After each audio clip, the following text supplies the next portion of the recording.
ฮะสบายดีวันนี้มือวันอาทิตย์เนาะอีก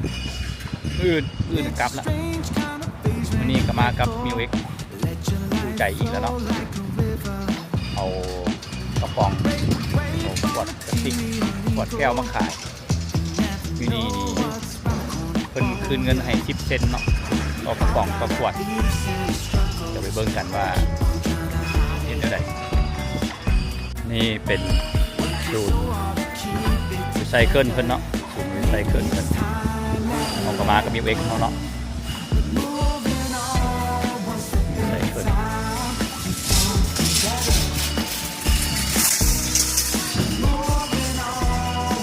เนาะขี้เหงื่อเต็มรถที่มาขี้เหงื่อก็แม่นเนาะเครื่องรีไซเคิล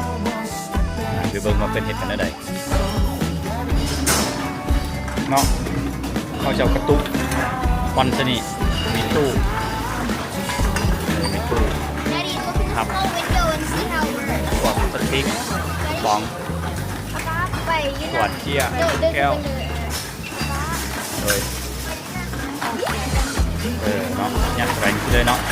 ยัดเข้าไปแล้วมันจะแขนบาร์โค้ดมันก็นับจำนวนที่เขามาใส่แจ้งจำนวนเงินอยู่นี่แล้วเพิ่นก็สิเอาบินเงินเนี่ยเอามาให้เฮาแล้วก็เอาเงินไปเคลมเอาบินไปเคลมเงินคืน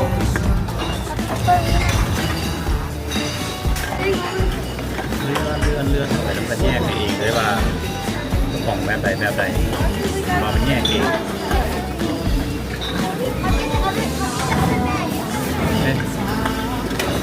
กล่องกระตุกกล่องทุกกระตุกแล้วก็กระตุก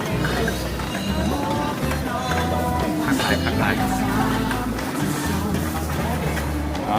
สองสมุนน้อยเนาะจัดการเลยสองสมุนน้อยนิ่มแน่ได้จัดการได้กระป๋องเกียร์5ได้กระป๋องอลูมิเนียม100 กับ2ขวดพลาสติก76ขวดแก้ว124เป็นเงินทั้งหมด70 เซน